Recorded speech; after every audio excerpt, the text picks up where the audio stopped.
Subscribe my channel Learning with Smartness and don't forget to press on the bell icon. नमस्कार, learning with smartness चॅनलमध्ये आपले सहर्ष स्वागत. 13 डिसेंबर 2025 रोजी झालेल्या नवोदय विद्यालय प्रवेश परीक्षा यातील गणित विषयाची प्रश्नपत्रिका आपण या ठिकाणी सोडवून घेणार आहोत. चला तर मग 0.2 आणि 0.03चा गुणाकार किती आहे? 0.2 गुणिले 0.03. 2 ने 3ला गुणलं तर बेत्रिक 6 उत्तर येतं आणि या ठिकाणी दशांश चिन्हाच्या उजवीकडे किती अंक आहे? 1, 2 आणि 3 म्हणून 1, 2, 3. 3 घरानंतर या ठिकाणी दशांश चिन्ह द्यायचं आहे म्हणजे 0.006. पर्याय क्रमांक ए हे याचं योग्य उत्तर आहे. प्रश्न दुसरा, 1 आणि 11 यांच्यामध्ये किती मूळ संख्या आहे? आता 1 आणि 11 यांच्यामध्ये असणाऱ्या मूळ संख्या आहेत 2, 3, 5 आणि 7 म्हणजे 4 मूळ संख्या आहेत. पर्याय बी हे ह्या प्रश्नाचं योग्य उत्तर आहे. 20 आणि 30चा सर्वात मोठा समान अवयव कोणता? त्यात 20 आणि 30ला भाग जाणारा सर्वात मोठा अवयव आहे 10. 10 × 20 आणि 10 × 30.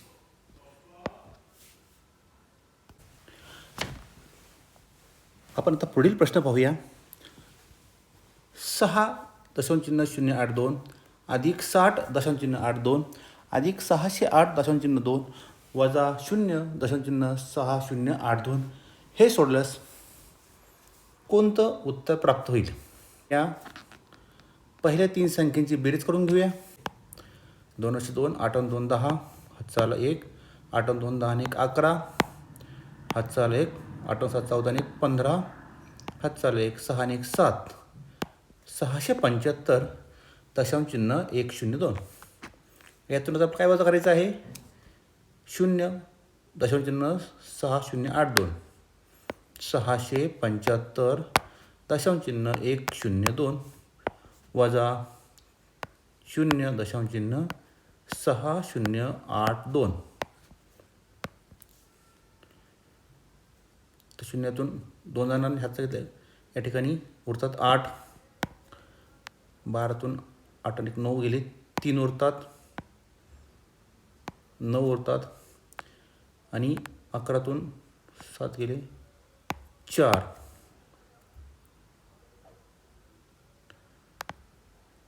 या ठिकाणी 4. 674.4938 हे उत्तर आले. पर्याय बी हे या प्रश्नाचं योग्य उत्तर आहे.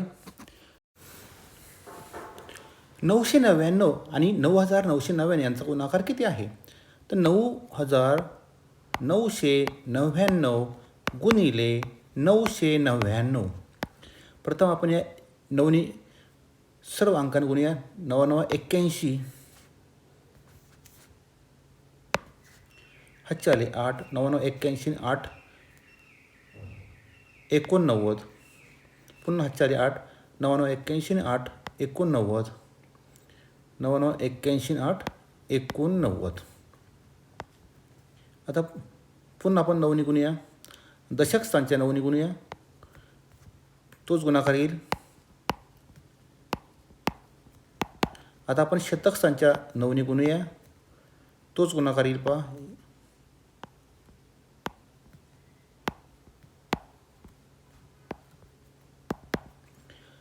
एकाशी 1, 9 × 1 10, हातचा 1, 9 9 18 18 आणि 2 20, हातचाले 2, 9 त्रिक 27 27 आणि 2 29, हातचाले 2, 9 9 18 18 आणि 8 26 26 आणि 2 28, हातचाले 2, 9 8 17 17 आणि 2 19, हातचाले 1, 8 आणि 1 9 म्हणजे 99,89,001 म्हणजे पर्याय सी हे या प्रश्नाचं उत्तर आलेलं आहे. 64च्या सर्व अवयवांची बेरीज किती? आता 64चे कोणकोणते अवयव आहे? तर पहिला अवयव आहे 1, 2, 4, 8. 8 नंतर आहे 16 चे 64 म्हणजे 16, 32 आणि 64 आणि या सर्वांची जर आपण बेरीज केली तर ते उत्तर येतं आहे 127. पर्याय सी हे या प्रश्नाचं उत्तर येत आहे. पुढील प्रश्न 3/2 भागिले 3/2 गुणिले 2 अधिक 3/2. तर 3/2 भागिले जे आहे त्याऐवजी आपण इथं गुणिले लिहूया आणि 3/2चं गुणाकार व्यस्त 2/3 गुणिले 2 अधिक 3/2. 3 1 3 3 1 3 बे 1 बे बे 1 बे उरतात आता 2 अधिक 3/2 बे 2 4 अधिक 3/2 बरोबर 7/2 म्हणजे पर्याय सी हे या प्रश्नाचं उत्तर आलेलं आहे. 100 सेंटीमीटरचा वर्ग याला मीटरचा वर्गमध्ये आपल्याला रूपांतर करायचं आहे. पहा आता 100 सेंटीमीटरचा वर्ग म्हणजेच काय 10 सेमी गुणिले 10 सेमी. आता 10 सेमी म्हणजे काय 0.1 मीटर आणि 10 सेमी म्हणजे काय 0.1 मीटर. आपण यामध्ये 1 1 1 आता दशांश चिन्हाच्या उजवीकडे 2 अंक आहे म्हणजे 1 आणि 2 म्हणजे 0.1 मीटरचा वर्ग. पर्याय बी हे या प्रश्नाचं उत्तर आलेलं आहे. 0.1 गुणिले 0.1 गुणिले 0.1 तिघांचा गुणाकार येतोय 1 1 गुणिले 1 गुणिले 1. आता दशांश चिन्हाच्या उजवीकडे किती अंक आहे 1 2 3 मग आता 3 घर आपण 1 2 3 आणि त्यानंतर दशांश चिन्ह द्यावे 0.001 म्हणजे पर्याय बी हे या प्रश्नाचं उत्तर आलेलं आहे. 999/1000 999/1000 बरोबर. आता आपल्याचं दशांश रूपात रूपांतरित करायचं आहे 999. आता 1000 मध्ये एकावर शून्य किती आहेत 3 शून्य आहे म्हणून 1 2 3 3 घरानंतर दशांश चिन्ह द्यायचं आहे 0.999 म्हणजे पर्याय सी हे उत्तर आलेले आहे. 0.238 बरोबर 238/1000. आपण जर याला 2 ने भाग दिला तर 2 5 10 2 0 0 2 1 2 2 2 9 18 म्हणजे 119/500 हे उत्तर येत आहे पर्याय ए. एका डब्यात 500 अंडी होती त्यापैकी 325 इतकी अंडी फुटलेली निघाली. एकूण अंडीपैकी 1/5 अंडी पाहुण्यासाठी राखून ठेवायची आहेत. उरलेल्यापैकी आता किती अंडी वापरता येतील.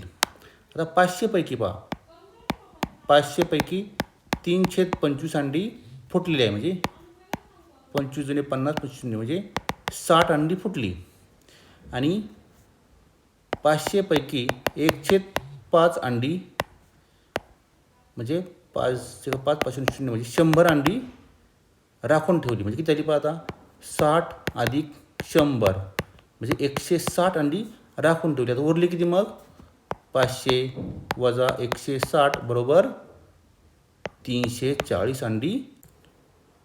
एक पंचकोनाची परिमिती 80 सेमी असून त्याच्या 4 बाजूंच्या लांबीची बेरीज 63 सेमी आहे. त्याच्या 5व्या बाजूची लांबी किती. अतिशय सोपा प्रश्न आहे पहा. एकूण परिमिती आहे 80 त्यातून फक्त आपल्याला 63 वजा करायची आहे. उत्तर तर 17 सेमी ही 5व्या बाजूची लांबी आहे. एक रेल्वेगाडी दिल्लीहून जयपूरला जाण्यासाठी सकाळी 10:45 वाजता सुटते आणि संध्याकाळी 3:30 वाजता जयपूरला पोहोचते. प्रवासाचा कालावधी किती. आता 3:30 म्हणजे काय 15 वाजून 30 मिनटं वजा 10 वाजून 45 मिनटं. आता 30 मिनटं या ठिकाणी मिनिट हे कमी आहे म्हणजे आपण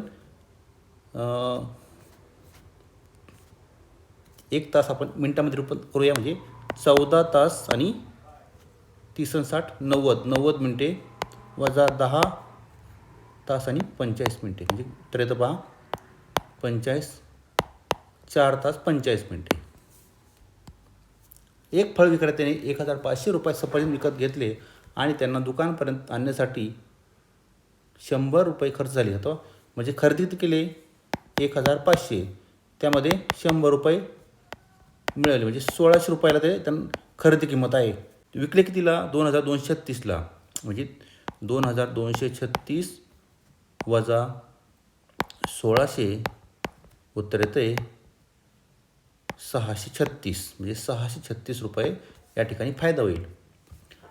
पुढील पदावलीतील लुप्त संख्या कोणती? या ठिकाणी पहा 58,394. तर 86 आणि 86 झाले 172 वजा 172 बरोबर x गुणिले 86. मग आता या ठिकाणी आता 58,394 मधून 172 गेले, उरतात 58,222 बरोबर x गुणिले 86, म्हणजे x बरोबर 58,222/86 उत्तर येते 677. एका दुकानदाराने 200 रुपयात एक घड्याळ विकत घेतलं आणि 40 रुपयाचा नफा घेऊन विकलं. घड्याळाची विक्री किंमत किती होईल? अतिशय प्रश्न आहे बा. 200 अधिक 40 बरोबर 240. पर्याय नंबर सी हे या प्रश्नाचं उत्तर आहे. आयताच्या सर्व आंतरकोनाची बेरीज किती आहे? 360 अंश. पर्याय ए हे या प्रश्नाचं उत्तर आहे. आता पहा या ठिकाणी मुलांची संख्या. आता पहिले किती आहे पहा, इथं 20 आहे पहा.